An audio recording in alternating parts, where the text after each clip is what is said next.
حضرت عیسیٰ کی گواہی کا منظر دیکھنے کے بعد ہم دونوں نے حوض کی طرف بڑھنا شروع کر دیا۔ میں نے راستے میں صالح سے پوچھا، حضرت عیسیٰ نے جو سفارشی کلمات کہے تھے، یعنی اگر تو انہیں بخش دے تو تو غالب اور حکمت والا ہے، کیا ان الفاظ کا کوئی اثر نہیں ہوا؟ تم نے جواب میں اللہ تعالیٰ کی بات نہیں سنی تھی کہ آج سچوں کو ان کی سچائی ہی نفع پہنچائے گی؟ ہاں سنی، مگر اس سے تو بظاہر یہ لگتا ہے کہ ان کی سفارش قبول نہیں ہوئی۔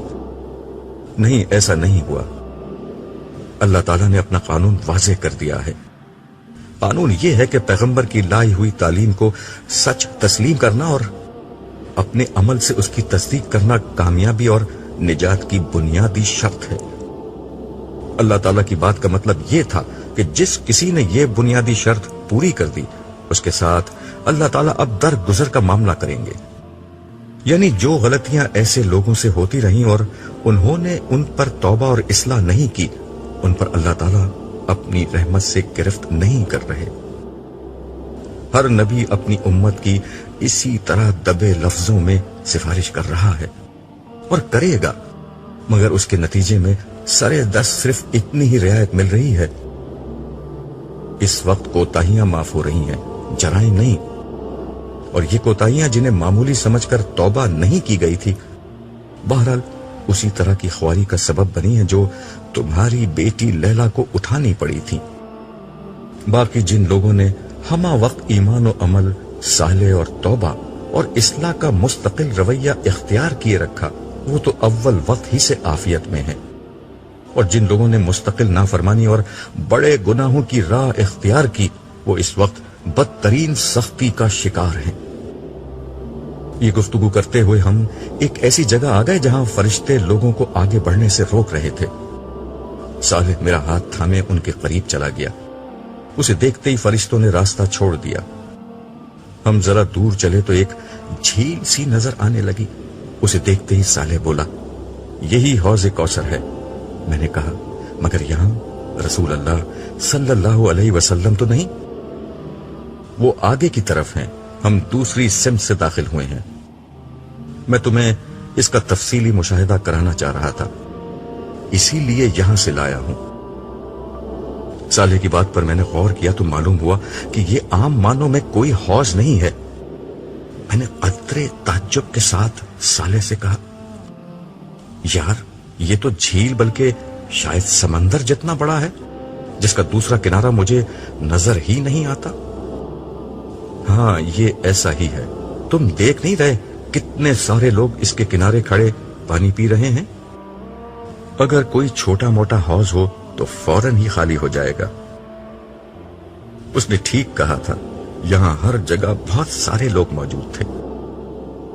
ویسے پچھلی دنیا میں بھی رسول اللہ صلی اللہ علیہ وسلم کے ارشادات سے مجھے اندازہ تھا کہ یہ عام سا حوض نہیں ہوگا، بلکہ کوئی سمندر ہوگا۔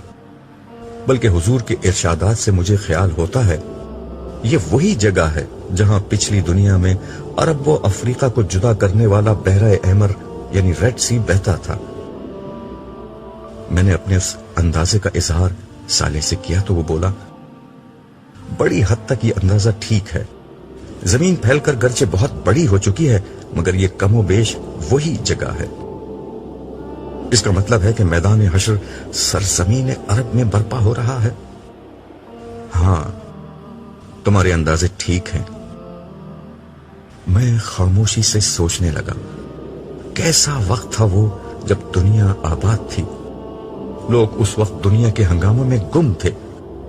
کاش انہیں اندازہ ہو جاتا کہ اصل دنیا تو موت کے بعد شروع ہونے والی ہے۔ اللہ تعالیٰ نے اپنے انبیاءوں کو بھیج کر پچھلی دنیا میں طرح طرح سے لوگوں کو سمجھایا، مگر لوگ مان کر ہی نہیں دیے۔ پھر اللہ نے ان انبیاء میں سے کچھ کو منصب رسالت پر فائز کر دیا۔ یہ رسول نہ صرف لوگوں کو صحیح راستے کی طرف بلاتے، بلکہ اس سے ایک قدم آگے بڑھ کر لوگوں کو متنبع کر دیتے کہ ان کی بات نہیں مانی گئی تو اللہ تعالیٰ قیامت سے قبل ہی اس قوم پر اپنا عذاب بھیج دے گا، جس سے صرف ماننے والے بچائے جائیں گے۔ چنانچہ قوم نوح، عاد، سمود، قوم لوط، قوم شعیب آل فرعون اور خود قریش مکہ کے ساتھ یہی ہوا۔ ان اقوام کے رسولوں نے انہیں اللہ کے عذاب سے ڈرایا، مگر جب وہ نہ مانے تو قیامت سے قبل ہی دنیا میں انہیں عذاب دیا گیا۔ قوم سمود اور قوم شعیب کو ایک کڑک سے، قوم لوط کو پتھر والی ہوا سے اور کفار مکہ کو مومنوں کی تلواروں سے ختم کیا گیا، اور اہل ایمان کو بچا کر زمین کا اقتدار انہیں دے دیا گیا۔ اور کسے معلوم نہیں تھا کہ صحابہ کرام کو کس طرح چند برسوں میں دنیا کا حکمران بنا دیا گیا۔ یوں سزا و جزا کا ایک دنیاوی نمونہ اس طرح قائم کیا گیا کہ کوئی شخص بھی اس کا انکار کرنے کی طاقت نہیں رکھتا۔ پھر بھی لوگوں نے اس دن کی تیاری نہیں کی۔ سب سے بڑھ کر اسی مڈل ایسٹ کے علاقے میں جہاں آج حشر برپا ہے، 4000 برس تک آل ابراہیم کی شکل میں ایک قوم کے ساتھ مستقل سزا و جزا کا معاملہ کیا گیا۔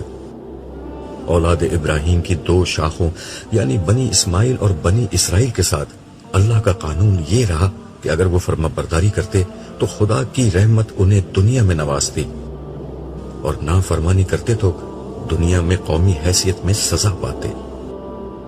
بنی اسرائیل کو اپنی تاریخ میں اپنے جرائم کی پاداش میں 2 دفعہ عظیم تباہیوں کا سامنا بطور سزا کرنا پڑا۔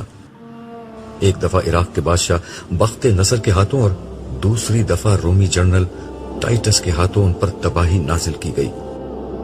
اسی طرح امت مسلمہ کو بھی ان کے جرائم کی بنا پر 2 دفعہ بڑے پیمانے پر سزا دی گئی۔ ایک دفعہ تاتاریوں کے ہاتھوں اور دوسری دفعہ یورپی اقوام کے ہاتھوں انہیں تباہی اور غلامی کی ذلت کا سامنا کرنا پڑا۔ اس سزا کے ساتھ جب کبھی وہ توبہ اور رجوع کرتے تو ان پر حکومت و انعامات کے دروازے کھل جاتے۔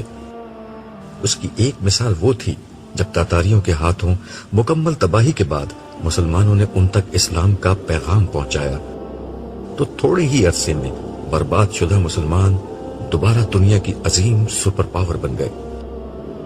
مگر افسوس کہ لوگوں نے سزا و جزا کے اس کھلے ہوئے معاملے کو دیکھ کر بھی قیامت کی سزا و جزا کی حقانیت کو سنجیدگی سے نہیں لیا۔ بے اختیار میرے منہ سے ایک ٹھنڈی آہ نکلی اور میں نے کہا، میرے رب تو نے سمجھانے میں کوئی کسر نہیں چھوڑی، مگر انسان بڑی ہی ڈھیٹ مخلوق تھا، اسی لیے اسے آج کا یہ تلخ دن دیکھنا پڑ رہا ہے۔ صالح نے میرا جملہ سن کر لمحہ بھر کے لیے مجھے دیکھا اور بولا، نہیں، ہر انسان ایسا نہیں تھا۔ دیکھ لو تمہارے ارد گرد حوض کوثر پر کتنے سارے لوگ ہیں۔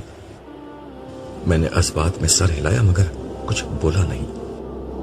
وجہ صاف ظاہر تھی، صالح یہاں موجود لوگوں کو دیکھ رہا تھا اور میں باہر حشر میں موجود لوگوں کے خیال میں تھا، جن میں میرا اپنا بیٹا جمشید بھی شامل تھا۔ میں میدان حشر میں اس کی تلاش میں لوٹا تھا، مگر حضرت عیسیٰ کی گواہی کا منظر دیکھ کر میرا حوصلہ جواب دے چکا تھا، اس لیے سرے دست اس کا معاملہ میں نے خدا پر چھوڑنے کا فیصلہ کیا۔ ہم آگے بڑھ رہے تھے، ایک جگہ پہنچ کر صالح نے مجھ سے کہا، چلو اب کوثر کے VIP لاؤنج میں چلتے ہیں۔ میں نے اس کی بات پر کوئی تبصرہ نہیں کیا، مگر مجھے اندازہ تھا کہ صالح کیا کہہ رہا ہے، تاہم اس نے اپنی بات کی وضاحت خود ہی کر دی۔ آخرت کی کامیابی حاصل کرنے والوں کے 2 درجات ہیں، ایک وہ جنہوں نے دین کو فرائض و واجبات کے درجے میں اختیار کیا، بندوں اور خالق کے حقوق ادا کیے اور خدا کے ہر حکم کی پابندی کی۔ یہی لوگ جنت کی کامیابی حاصل کرنے والے ہیں۔ ان میں سے کچھ لوگ وہ تھے جنہوں نے فرائض سے بڑھ کر قربانی کے مقام پر دین کو اختیار کیا، بدترین حالات اور مشکل ترین مواقع پر صبر و استقامت کا ثبوت دیا، نیکی اور خیر کے ہر کام میں سبقت اختیار کی، ہر حال میں حق کو اختیار کیا اور اس کے لیے ہر قیمت دی، خدا کے دین کی نصرت، اس کی نفل عبادات، اس کے بندوں پر خرچ اور ان کی خدمت کو اپنی زندگی بنا لیا۔ یہی وہ لوگ ہیں جو آج آخرت کے دن VIPs میں شامل کیے جائیں گے۔ ان کی نعمتیں، ان کے درجات، خدا سے ان کا قرب اور ان کا مقام و مرتبہ ہر چیز عام جنتیوں سے کہیں زیادہ ہے۔ یہ ایسا ہی ہے جیسے دنیا میں ہر معاشرے میں ایک عوام الناس کی کلاس ہوتی ہے اور ایک اشرافیہ یعنی ایلیٹ اور ہائی جنٹری ہوا کرتی تھی۔ آج قیامت کے دن یہی ہو رہا تھا۔ کامیاب عوام الناس کو میدان حشر کی سختی سے بچا کر حوض کوثر کے پرفضا علاقے میں ٹھہرایا گیا ہے، اور جنت میں بھی انہیں اچھی جگہ ملے گی۔ ظاہر ہے کہ یہ بہت بڑی کامیابی ہے، مگر اس سے بھی بلند ایک درجہ خدا کے مقربین کے لیے ہے۔ یہ اہل جنت کا اعلیٰ درجہ ہے۔ اس کی حقیقت تو جنت میں داخلے کے بعد ہی سامنے آئے گی، لیکن کوثر کے پاس بھی یہ اہتمام کیا گیا ہے کہ اعلیٰ درجے کے اہل جنت کی اقامگاہ الگ بنائی جائے۔ ہم وہیں جا رہے ہیں۔ وہ لمحہ بھر کے لیے ٹھہرا اور میری آنکھوں میں غور سے دیکھتے ہوئے کہنے لگا، کیونکہ ہمارا عبداللہ عام اہل جنت میں سے نہیں، بلکہ ایک سردار اور ہر اعلیٰ مقام کا حقدار ہے۔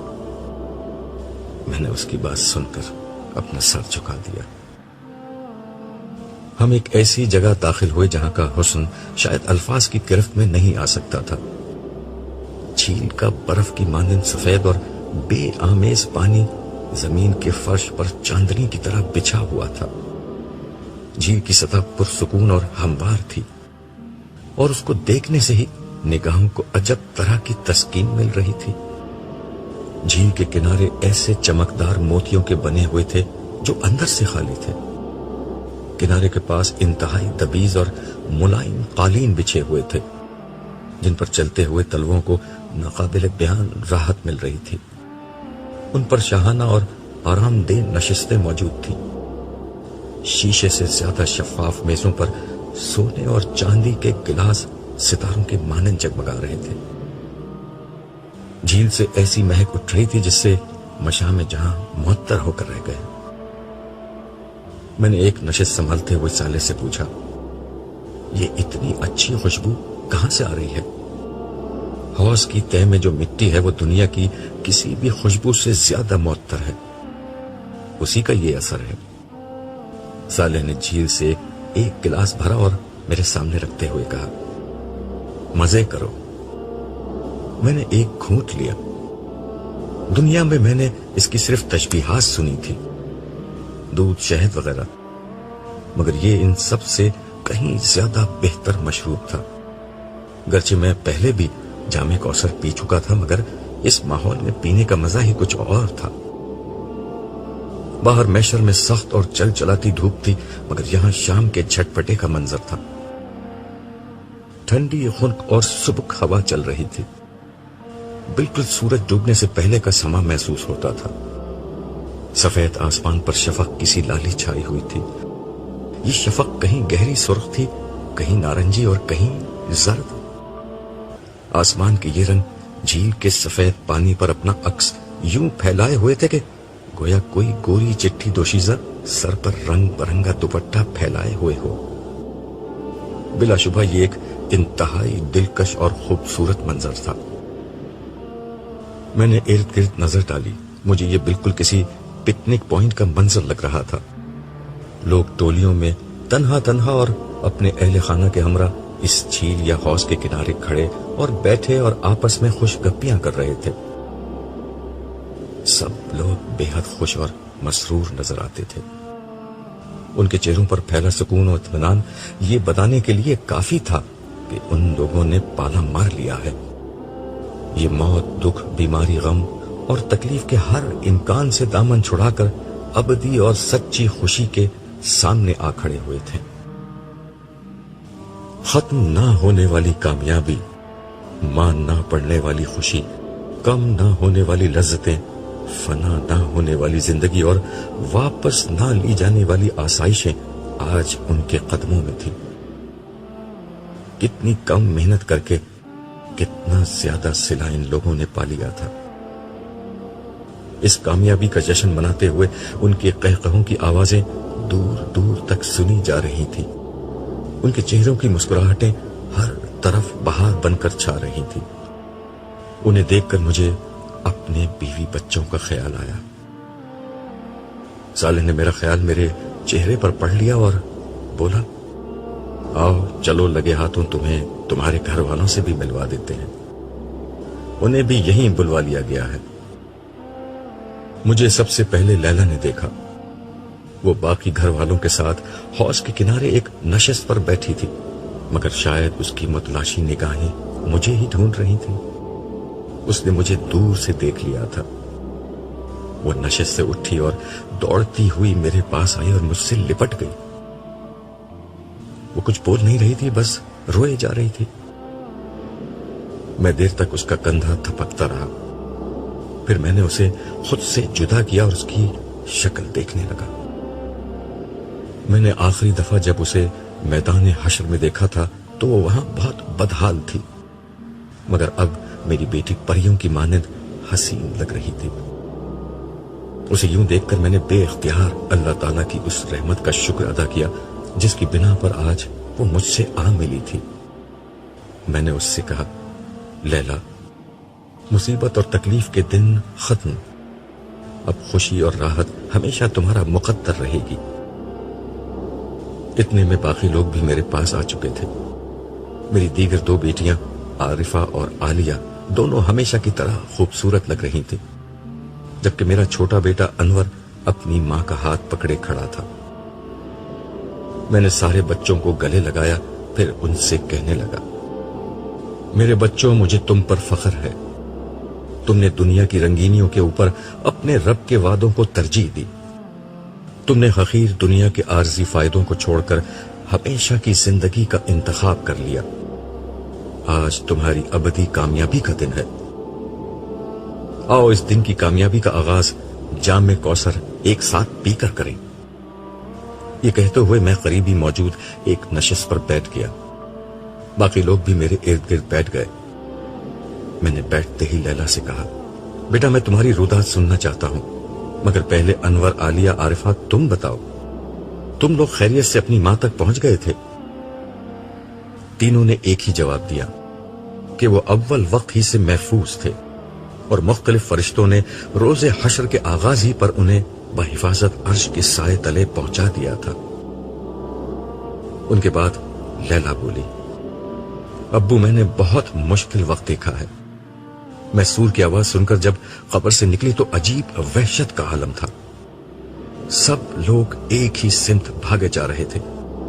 اس وقت کسی کے جسم پر بھی کپڑے نہیں تھے، مگر خوف، دہشت اور پریشانی کا عالم یہ تھا کہ کوئی کسی کو نہ دیکھ رہا تھا اور نہ کسی کو اپنی بے حجابی کی پرواہ تھی۔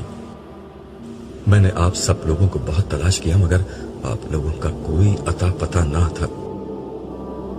لاچار ہو کر میں بھی اسی سمت دوڑنے لگی جس سمت سب لوگ بھاگے جا رہے تھے۔ خبر نہیں اس حال میں مجھے چلتے چلتے کتنا وقت گزر گیا۔ لگتا تھا کہ ہر کسی کو ایک منزل پر پہنچنے کا جنون سوار ہے۔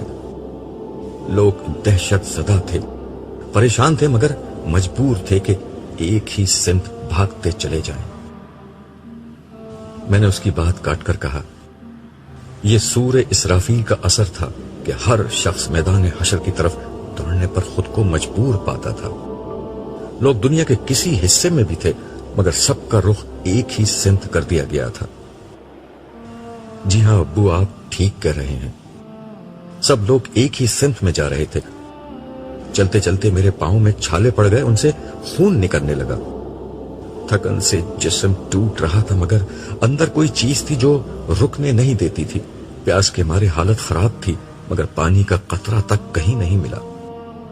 بلا کی گرمی تھی، مگر کہیں کوئی درخت اور سایہ نہ تھا۔ ابو سارے راستے سوائے چٹیل میدان کے کچھ نہیں ملا۔ پہاڑ، دریا، سمندر، درخت، کھائی، غرس، نہ کوئی نشیب تھا نہ فراز۔ کیا بتاؤں کیسا اذیت ناک سفر تھا۔ دنیا ہوتی تو میں تھک کر گر جاتی، مر جاتی، مگر یہاں تو نہ گرنا نصیب میں تھا نہ مرنا۔ ناچار دوڑتی رہی۔ پھر کیا ہوا؟ انور نے تعصف آمیز لہجے میں دریافت کیا۔ اسی طرح چلتے چلتے نہ جانے کتنے عرصے میں میدان حشر تک آ پہنچی۔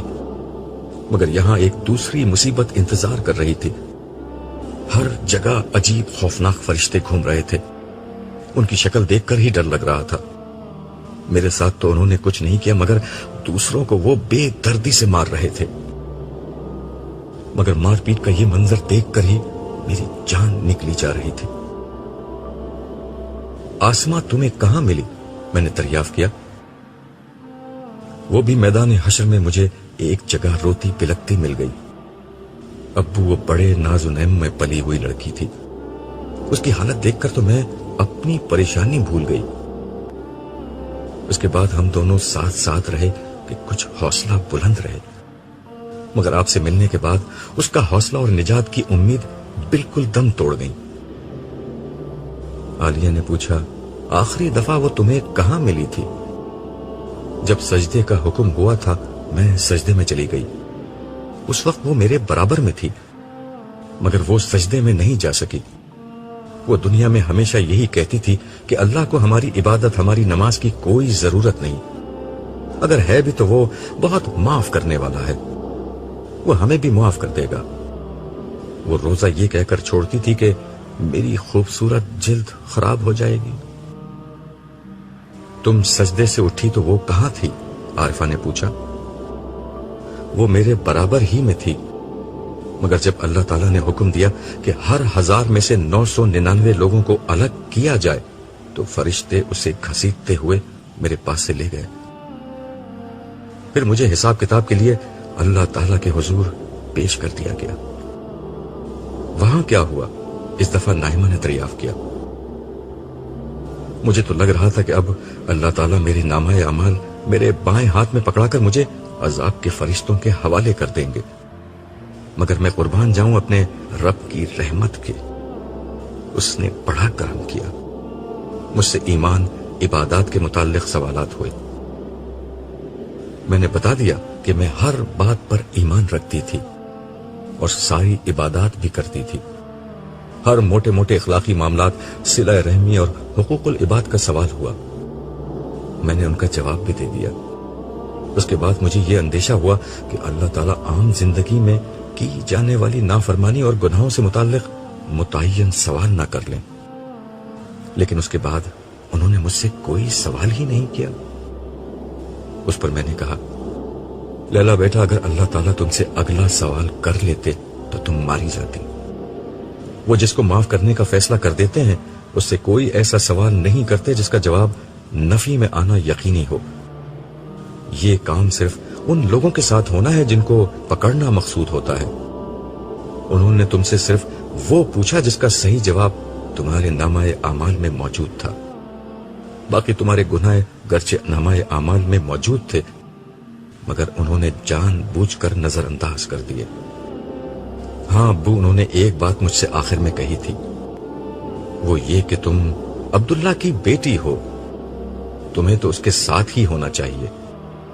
اس کے بعد انہوں نے فرشتوں سے کہا کہ اس کا نامہ اعمال دائیں ہاتھ میں دے کر اس کو اس کے گھر والوں کے پاس بھیج دو. اس وقت میری خوشی کا جو عالم تھا میں اسے بیان نہیں کر سکتی. صالح جو میرے برابر ہی میں بیٹھا تھا اس کی بات سن کر کہنے لگا، تمہاری بخشش عبداللہ کی وجہ سے نہیں ہوئی ہے، البتہ تمہارے درجات تمہارے والد کی وجہ سے بلند ہو گئے ہیں. تم اس وقت حوض کوثر کے VIP لاؤنج میں بیٹھی ہو. جانتی ہو تم پر اور تمہارے بھائی بہنوں اور والدہ پر یہ مہربانی صرف تمہارے باپ عبداللہ کی وجہ سے ہے. یہ اللہ تعالیٰ کی خصوصی عنایت ہے کہ کامیاب لوگوں میں سے جس شخص کا درجہ سب سے بلند ہوگا اس کے قریبی اعضاء کو اللہ تعالیٰ اس کے ساتھ جمع کر دیں گے. اس پر عالیہ نے کہا، جب بھی ہم بھائی بہنوں کے خاندانوں کے کسی فرد کو یہاں آنے کی اجازت نہیں ملی، صرف ہم بہن بھائیوں اور امی کو فرشتوں نے یہاں آنے دیا ہے. باقی لوگ بھی یہاں ہیں مگر انہیں پیچھے ٹھہرایا گیا ہے. یہ سن کر نائمہ کے چہرے پر کرب کے گہرے آثار طاری ہو گئے. اس کے اندر کی ماں بولی سوائے جمشید کے. یہ بات سن کر ایک خاموشی چھا گئی. آخر انور نے خاموشی کے اس پردے کو یہ کہہ کر توڑا، ابو مجھے تو آپ کے استاد فرحان صاحب کی اس تحریر نے بچا لیا جو میں نے آپ سے اکثر سنی تھی، اس تحریر کو میں نے اپنی زندگی بنا لیا تھا۔ عارفہ بولی، بھائی وہ تحریر کیا تھی؟ ہمیں بھی سناؤ۔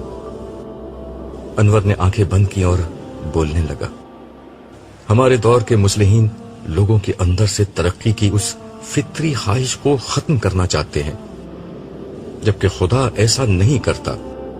وہ یہ چاہتا ہے کہ اس کی خواہش کا رخ دنیا کے بجائے آخرت کی طرف مڑ جائے۔ دنیا کی اشرافیہ اور اہل ثروت گروہ میں شامل ہونے کے بجائے لوگوں میں یہ خواہش پیدا ہو جائے کہ وہ خدا کے مقربین اور جنت کی اشرافیہ میں شامل ہوں۔ آپ پورے قرآن کی دعوت پڑھ لیں، وہ اس کے سوا انسان میں کوئی ذہن پیدا نہیں کرنا چاہتا۔ قرآن کے اولین مخاطبین صحابہ کرام اسی ذہن کے حامل ہستیاں تھیں۔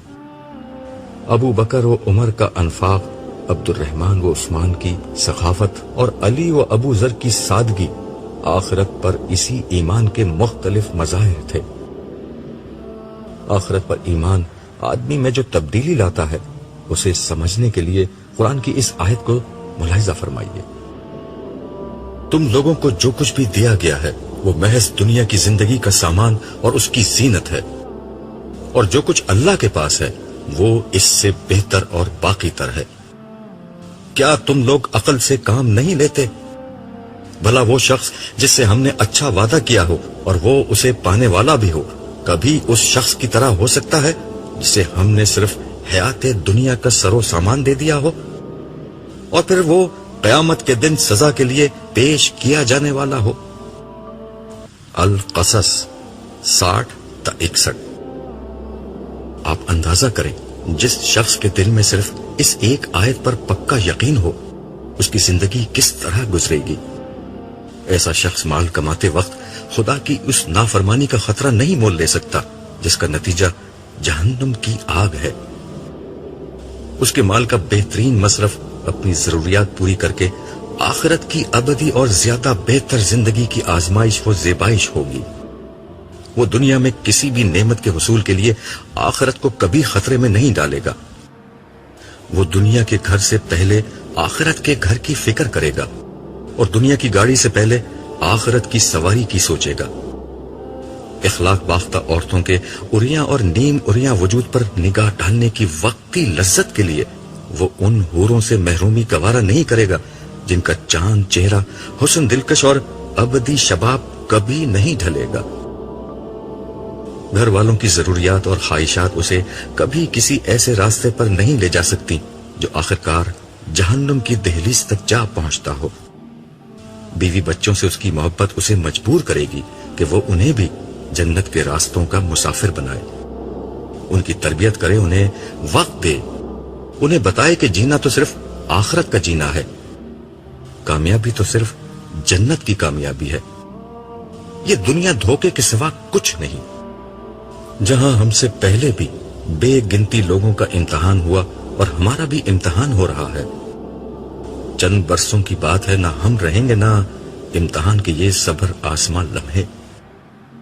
کچھ ہوگا تو خدا کی رحمت ہوگی، اس کی جنت ہوگی، ختم نہ ہونے والی نعمتیں ہوں گی، عزت و اکرام کی رفتیں ہوں گی، لہجوں میں وقار ہوگا، چہروں پر نکھار ہوگا، صالحین کی پاکیزہ قربت ہوگی، دوست احباب کی پر لطف صحبت ہوگی، ہیرے جواہرات کے محلات ہوں گے، مشک و عنبر کے باغات ہوں گے، سندر و حریر کی آرائش ہوگی، یاقوت و مرجان کی زیبائش ہوگی، دودھ اور شہد کی نہریں ہوں گی، مائے مصفہ کی لہریں ہوں گی، سونے چاندی کے شجر ہوں گے، آب و شراب کے ساغر ہوں گے، فرشتوں کے سلام ہوں گے، مرغ و ماہی کے طعام ہوں گے، غرض عیش و سرور اور حور و خطام کی یہ ابدی دنیا، آب و شراب اور قصر خیام کی یہ ابدی دنیا، جاہ و حشم اور لذت و انعام کی یہ ابدی دنیا، چین و سکون اور لطف و اکرام کی یہ ابدی دنیا،